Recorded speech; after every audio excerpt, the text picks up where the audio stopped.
Baik, Assalamualaikum warahmatullahi wabarakatuh. Sebelumnya, perkenalkan nama saya Agi Maulana dari Program Studi Sistem Informasi Geografi Angkatan 2023.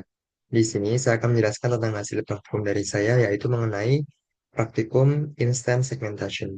Jadi, sebelum saya mempresentasikan hasil praktikum dari saya, di sini saya akan menjelaskan sedikit tentang konsep Instant Segmentation. Jadi, instant segmentation itu sendiri adalah metode deteksi objek dalam citra yang tidak hanya mengenali jenis objek, misalnya bangunan, pohon, atau kendaraan, tetapi juga membedakan setiap objek secara individual. Dengan kata lain, metode ini memberikan informasi posisi, bentuk, dan batasan setiap objek dalam citra. Dalam praktikum ini, instant segmentation digunakan untuk mendeteksi bangunan dari citra udara. Di sini saya menggunakan citra satelit wilayah Jakarta, sehingga setiap bangunan akan memiliki label dan dapat dianalisis secara individual. Jadi, tahapan yang saya lakukan dalam proses instant segmentation yang pertama adalah persiapan data.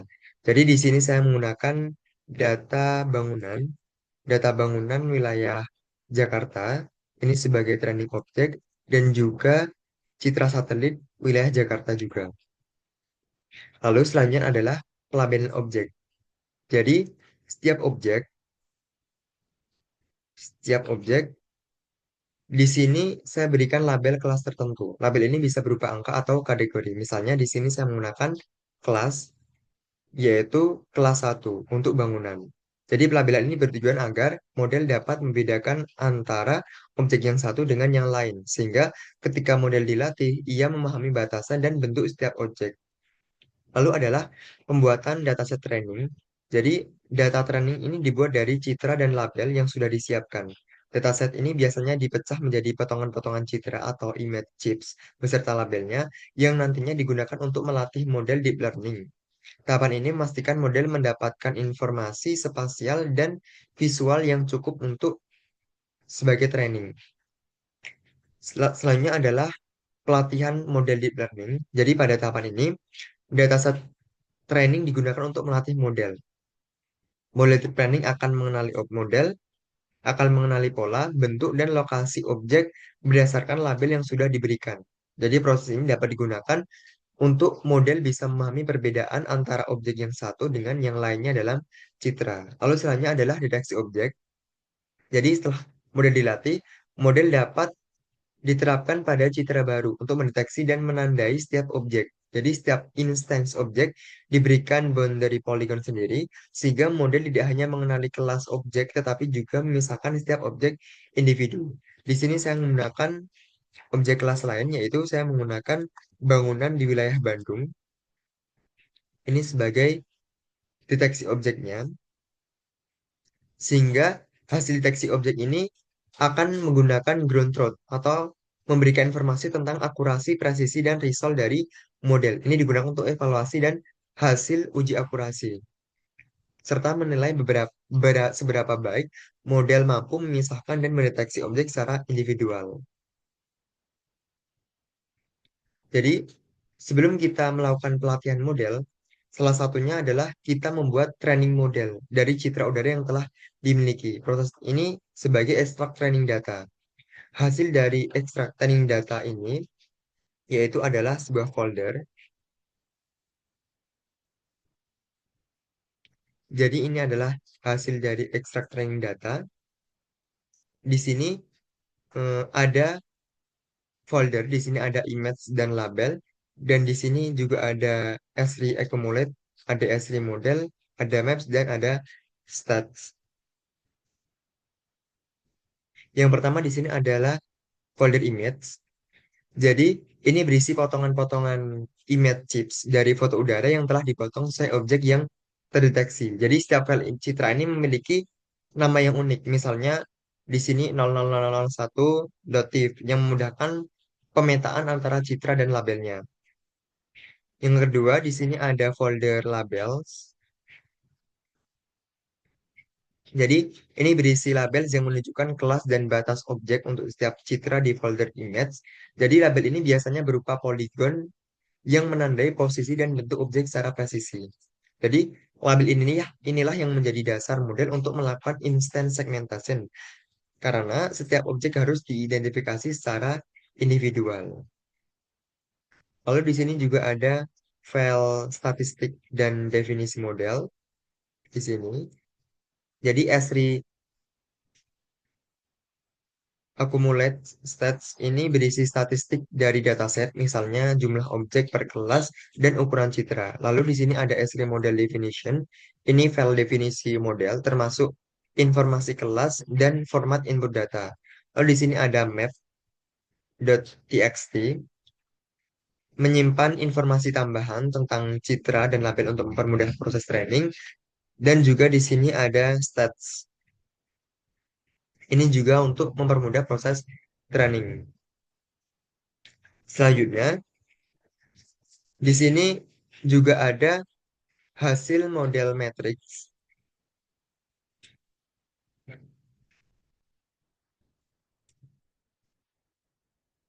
Jadi ini adalah hasil dari model matrix. Jadi di sini saya menggunakan model Max R CNN dengan backbone ResNet 50. Diperoleh hasil evaluasi. Di sini ada learning rate dimulai dari 6,3 sekian dan 6,3 sekian non. Ini learning rate ini bertujuan agar model dapat menyesuaikan bobot secara optimal tanpa mengalami overfitting atau divergensi selama proses pelatihan. Selanjutnya di sini ada training dan validation loss.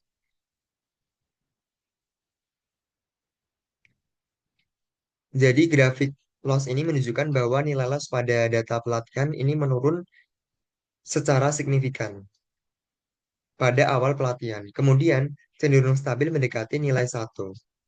Seiring meningkatnya jumlah batch yang diproses, nilai loss pada data validasi juga menurun dan stabil menunjukkan bahwa model dapat belajar secara konsisten dan tidak mengalami overfitting yang signifikan. Di sini ada nilai average precision score, ini sebesar 0,722 sekian, yang menunjukkan bahwa model dapat mendeteksi dan memprediksi objek dengan tingkat akurasi yang cukup tinggi. Nilai ini menunjukkan bahwa lebih dari 70% prediksi model sesuai dengan ground truth atau sample results. Jadi, di sini ada ground truth atau prediction.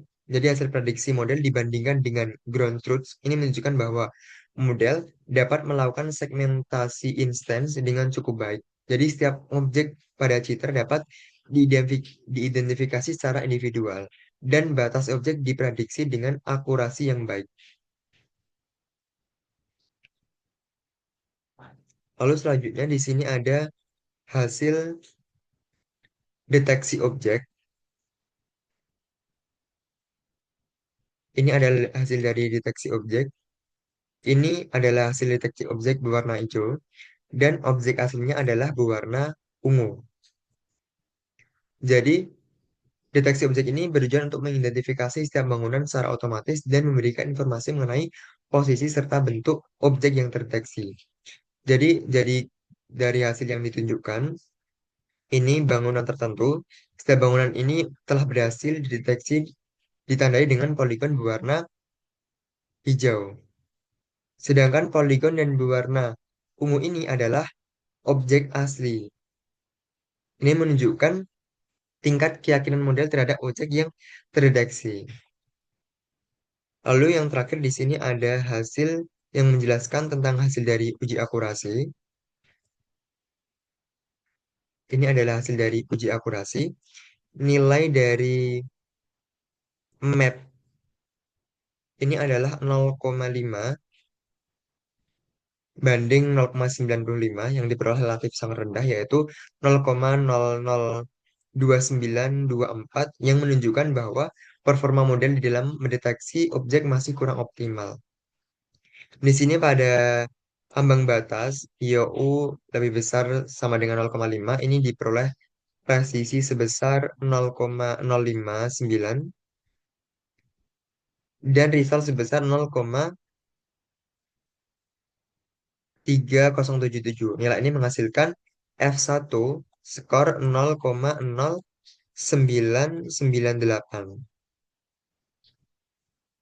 dengan truth positif 80,00 dan jumlah false positif masih sangat tinggi yaitu 1264 serta false negatif 180. Jadi hal ini menggambarkan bahwa model mampu mendeteksi sebagian kecil objek tetapi masih banyak menghasilkan kesalahan deteksi. Pada ambang batas